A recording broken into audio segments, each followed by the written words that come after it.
Nah, dalam rangka perayaan syukur kita sebagai kongregasi dan juga pesta syukur hidup membiara, kita semua diajak untuk merenungkan suatu tema yang sangat bagus sekali, yang bisa kita lihat di buku kita masing-masing. Semua bawa bukunya. Di halaman pertama ini, di sana ada tulisan, lihat, aku hendak membuat sesuatu yang baru. Lihat, aku hendak membuat sesuatu yang baru. Yang diambil dari bacaan yang pertama, yakni Yesaya 43 ayat 19. Dan di atas tulisan ada logo yang sangat bagus sekali, indah sekali, dengan warna-warni. Di tempat Anda, panjenengan warnanya hitam putih, ya kan? Hitam putih toh. Nah, di tempat saya warna-warni, indah sekali. Neng aku ramudeng tegese opo. Saya nggak tahu persis, ada berbagai macam gambar diungkapkan di sana. Ada salib, ketoknya salib CB ini. Ya, satu-satunya salib seperti ini hanya milik CB. Beda dengan milik saya ini. Lebih bagus kan? Ini salib CB sangat khas sekali. Kemudian ada tangan, dua tangan. Satu warna merah, satu warna hitam. Nggak tahu ini tangan siapa. Lalu ada rantai yang terputus. Dan di rantai itu kanan kirinya ada banyak buah-buahan. Buah rambutan.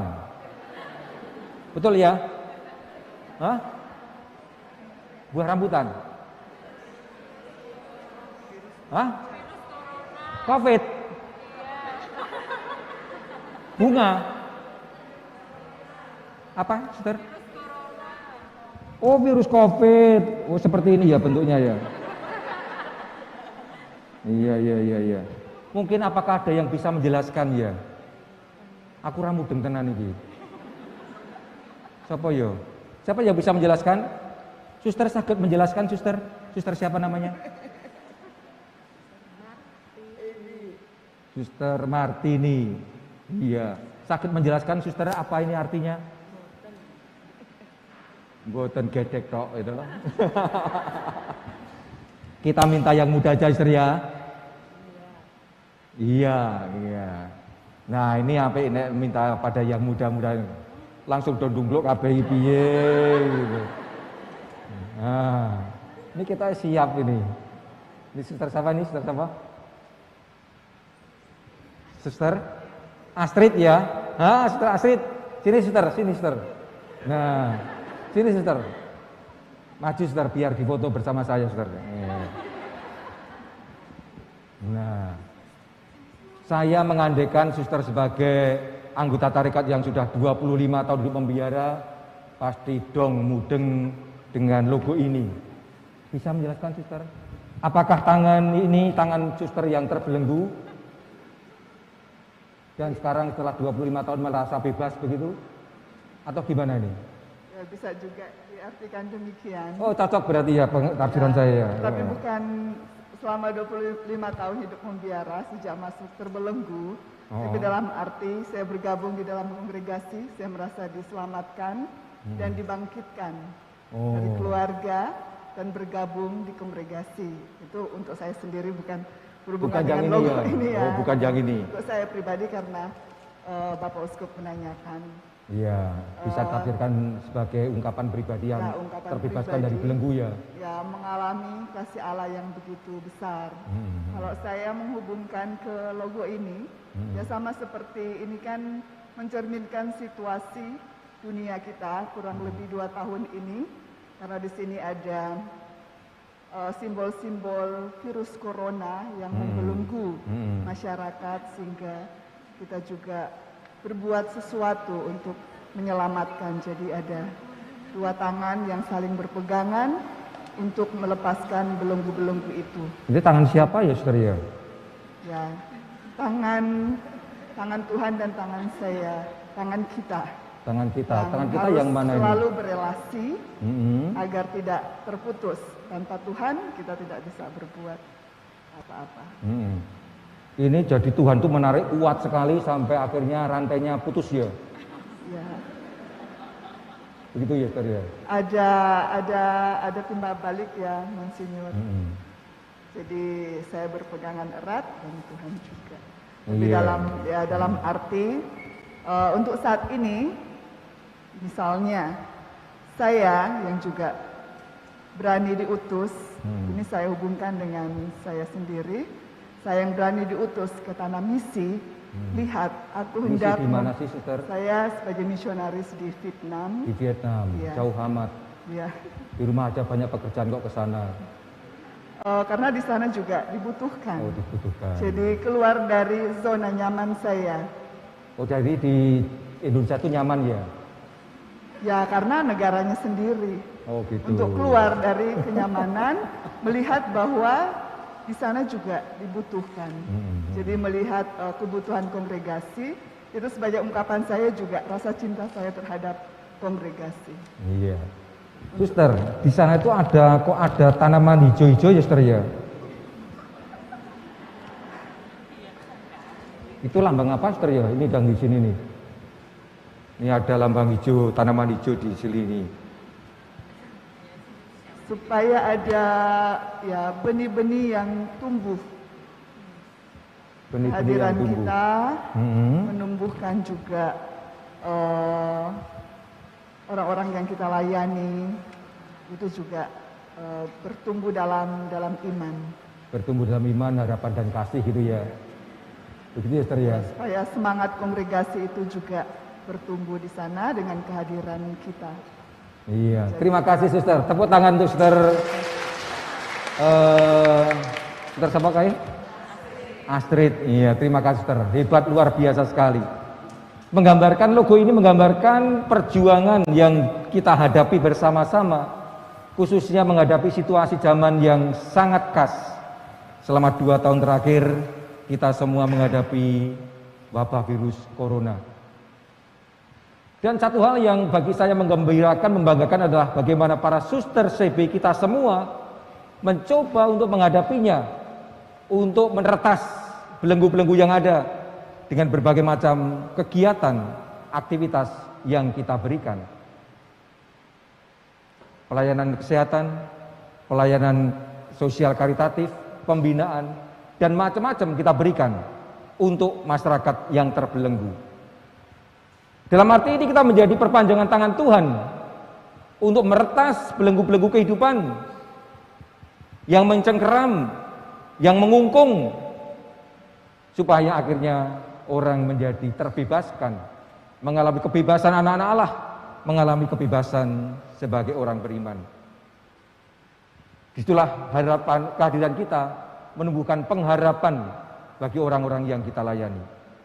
Ini cuma salah satu contoh teladan, contoh yang konkret bagaimana kita berhadapan dengan situasi zaman yang konkret sekarang ini, kita melakukan sesuatu yang lain, yaitu sesuatu yang baru.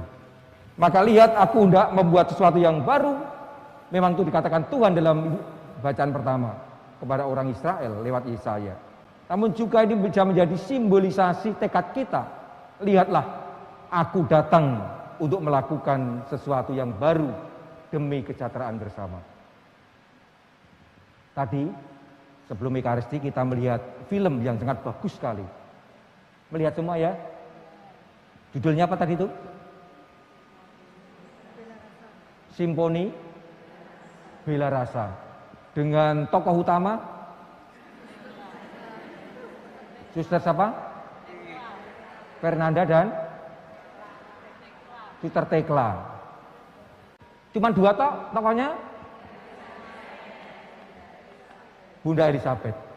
3 pribadi berkumpul, bercerita, menggambarkan bagaimana CB dari waktu ke waktu dalam perjalanan sejarah mencoba untuk menanggapi perkembangan zaman secara baru dan baru.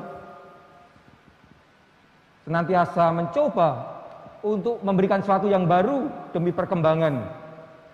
Dan satu hal yang bagi saya menarik adalah keberadaan para suster di seluruh dunia, di mana-mana ada. Tidak asal-asalan mendirikan biara, tidak asal-asalan memberikan karya, namun semua dipikirkan matang-matang sesuai dengan situasi dan kondisi, sesuai dengan kebutuhan konkret. Inilah salah satu yang diharapkan dalam perjalanan kehidupan kita sebagai kongregasi dan pribadi. Ketika kita mengadakan pembaruan bukan asal anyar, bukan asal baru, namun pembaruan yang sesuai dengan kebutuhan yang real, kebutuhan yang nyata. Sehingga karya kita, kehadiran kita sungguh-sungguh tepat waktu, tepat guna, tepat sasaran. Saya sangat yakin dalam perenungan saya bahwa Bunda Elizabeth ketika mendirikan tarekat kita ini sungguh-sungguh mencoba untuk belajar dari Yesus Kristus sendiri. Sebagaimana kita dengarkan dalam Injil hari ini. Yang peka melihat situasi dan kondisi. Ketika orang-orang berbondong-bondong datang kepada Yesus mendengarkan pengajarannya. Dan akhirnya sampai pada tahapnya kelaparan. Yesus peka. Maka dia menanyai Filipus. Duwe panganan ora? Kita ngono ku ya. Pos. Kok pos? Filip duwe panganan ora? Ki do ngelih kabeh. Sakmene sak kapel iki do ngelih kabeh. Ada dua reaksi berhadapan dengan pertanyaan Yesus ini. Yesus peka melihat situasinya, kondisinya. Orang sudah pada lemes, pada ngelak, pada haus, pada lapar.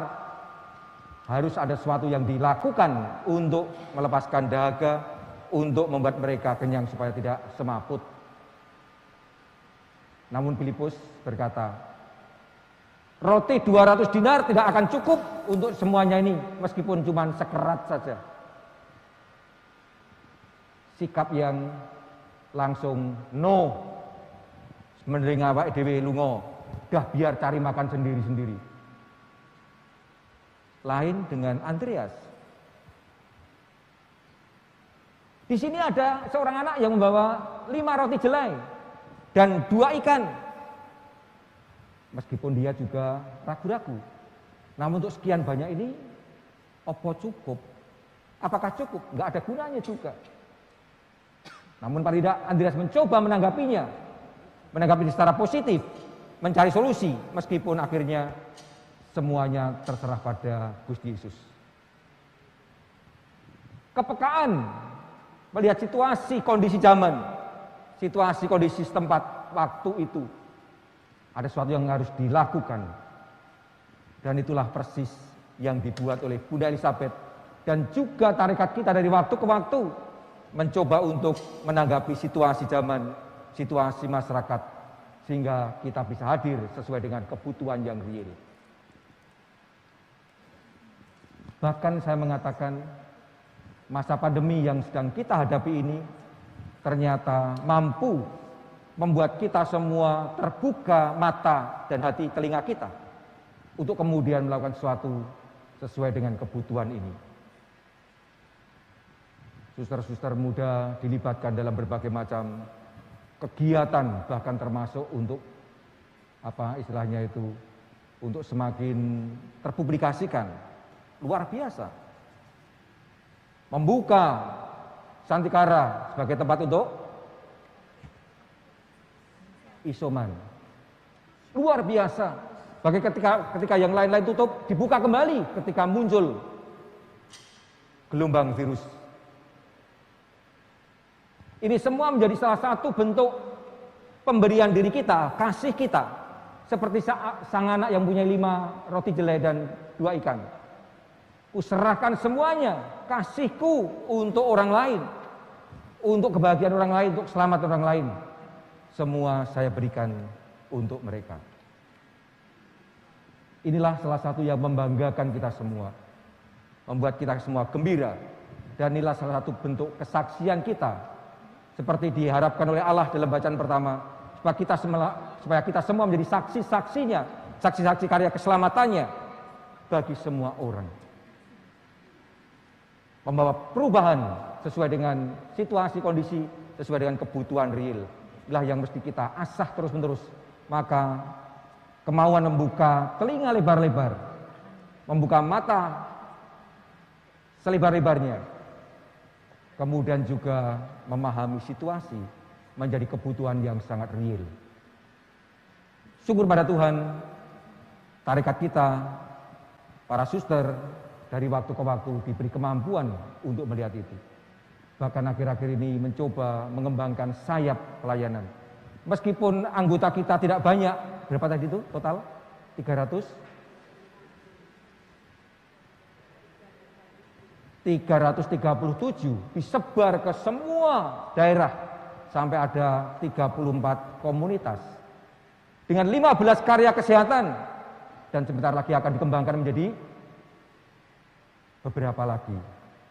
Ada di Makassar, ada di Kalimantan, ada di mana lagi, Suster? Di Nias, kliniknya akan ditingkatkan menjadi rumah sakit tipe A. Loh, ini harapan gitu. Mosok dari D menjadi C, lonjat langsung. Nek iso. Semua ini menjadi tanda-tanda bagaimana kita mau berkembang, maju. Aku datang melakukan sesuatu yang baru untuk masyarakatku, untuk Indonesiaku, untuk semua yang saya layani. Namun pembaharuan, perubahan mesti mulai dari diri kita sendiri. Mesti dari pribadi-pribadi. Gak mungkin kita akan berubah kalau pribadi-pribadi kita tidak mempunyai ketekad untuk berubah itu. Maka penting kita mengetahui apakah kita selama ini mengalami perubahan itu dari waktu ke waktu. Maka saya ingin tanya kepada Suster Jubilaris. Siapa saiki sing gelem maju, siapa? Siapa? Pura-pura nggak kenal saya ya. Mau ngelirak-lirik tok iki. Oh iya, tadi itu saya diweling atau diwanti-wanti, diancam bahkan oleh Suster Birgita di ruang sana ketika menunggu itu.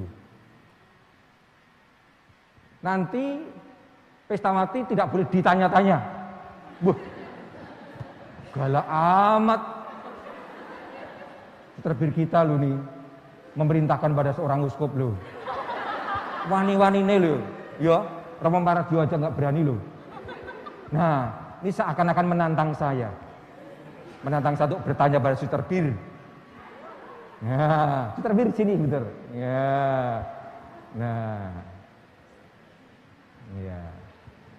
Biar dilihat oleh mereka-mereka yang ada di rumah, di komunitas. Nah. Suster Bir kita, tadi jenengan kok tidak mau ditanya-tanya itu kenapa? Enggak apa-apa, karena sudah diingetin dari teman-teman di luar. Hati-hati suster, nanti dikerjain Bapak Uskup. Dikerjain Bapak Uskup? Suster lebih mendengarkan teman di luar dari teman di dalam. Enggak, melihat aja. Oh, melihat saja. Oke, gak apa-apa ya. Nyuwun pangapunten nggih. Iya, senang sekali saya dipancing, ditantang gitu ya. Ini kesempatan yang bagus sekali untuk ngerjain dia dengan maksud yang baik.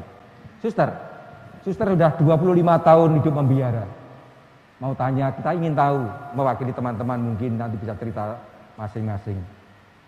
Apa yang menjadi motivasi awal panjenengan pengen jadi suster Bu? Saya melihat para suster itu hidupnya bahagia.